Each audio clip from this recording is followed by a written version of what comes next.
18 जून से 20 जून यानी कि कल से एक आईपीओ ओपन होने वाला है फॉर सब्सक्रिप्शन। वो आईपीओ कौन सा है, आपको अप्लाई करना है या नहीं करना है, आपको अवॉइड करना है, जानेंगे इस वीडियो में। Hey everyone, mister Sagar Gupta this side. In this video, we are going to deep dive of Ares Infra Solutions Limited।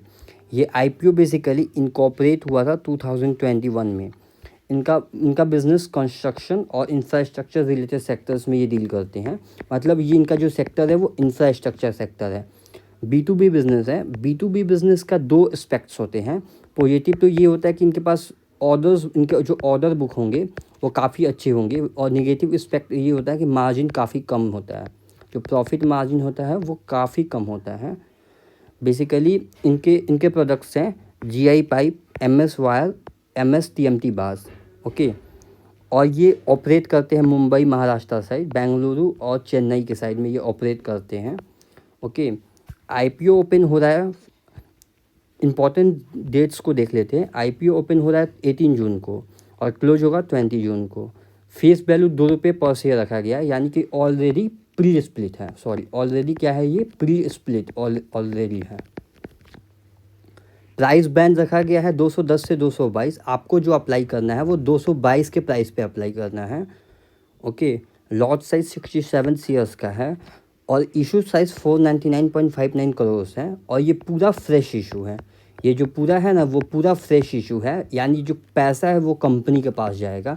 अगर आपने अभी तक हमारा चैनल सब्सक्राइब नहीं करा, डू सब्सक्राइब आवर चैनल। आपके रिफंड्स और डीमेट की बात करें तो 24 जून को या तो आपको शेयर्स मिल जाएंगे या आपको रिफ़ंड आ जाएगा। ओके, और इसकी लिस्टिंग है जो 25 जून को रखी गई है। आइए नज़र डाल लेते हैं इसके IPO रिजर्वेशन की तरफ।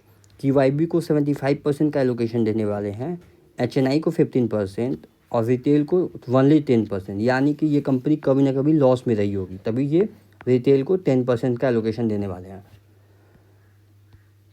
बात लॉट साइज की करें तो रिटेल अगर एक लॉट अप्लाई करते हैं तो वो 67 शेयर्स का होगा, यानी कि आपके अकाउंट में 67 शेयर्स आएंगे। ओके, अगर आपको सक्सेसफुल अलॉटमेंट मिलता है, और आपको कुल अमाउंट पे करना पड़ेगा 14,874 रुपीज़। वैसे ही अगर आपको रिटेल कैटेगरी में ज़्यादा लॉट से अप्लाई करने हैं तो आप मैक्सिमम 13 लॉट से अप्लाई कर सकते हो, जिसका कॉस्ट आएगा 1,93,362 रुपीज़।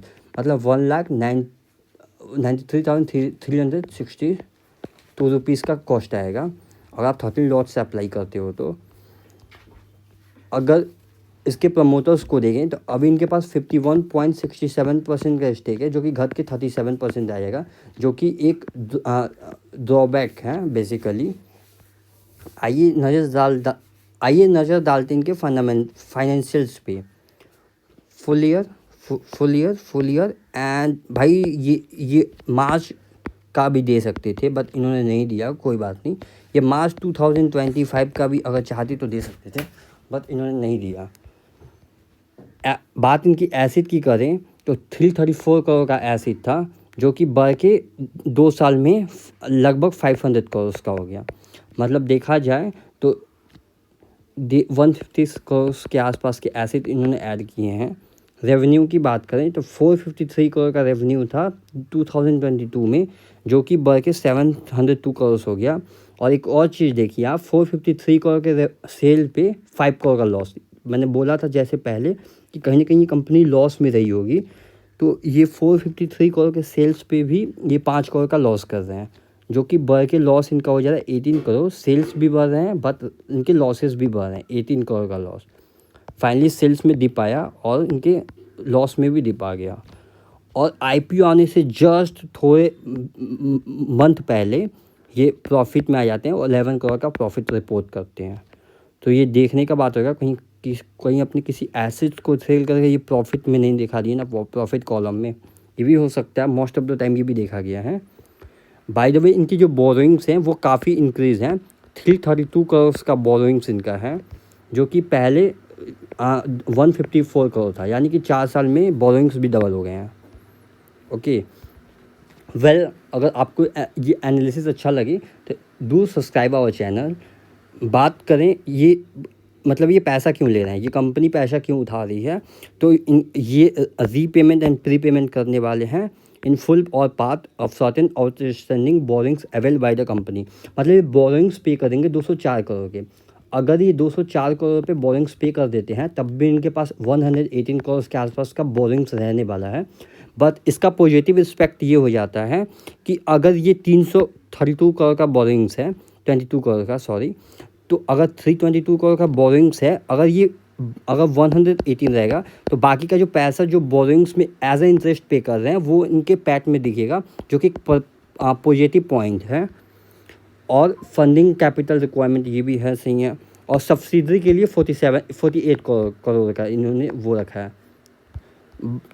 देखिए, बात इनकी पॉजिटिव और नेगेटिव की कर लेते हैं। तो इसमें पॉजिटिव ये है कि अगर ये बोरिंग्स पे कर देते हैं तो इनके जो प्रॉफिट मार्जिन है, पैट मार्जिन, उसमें एक पॉजिटिव पॉइंट्स मिलेगा। बिकॉज बोरिंग्स कम करेंगे, जो पैसा इंटरेस्ट में ज़्यादा है अब वो पैसा इनके पैट में दिखेगा, तो इनके पैट में दिखेगा, ये पॉजिटिव है, राइट।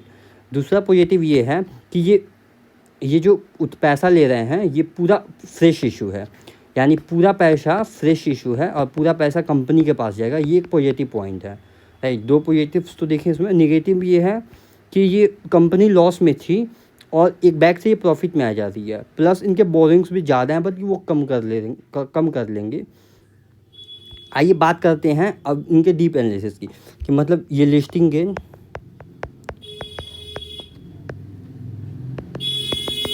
और I have to say long term. Well, अगर लिस्टिंग गेन के प्रोस्पेक्ट से देखें तो 5 to 8% के listing gains as of now दिख रहे हैं।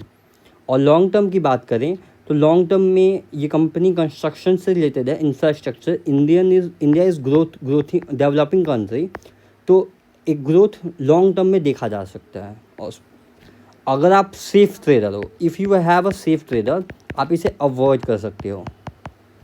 बट अगर आप लो टू रिस्क की ट्रेडर हो तो डेफिनेटली आप 1 लॉट से अप्लाई कर सकते हो। सो ये रही एरिस इंफ्रा सॉल्यूशंस लिमिटेड की डिटेल एनालिसिस।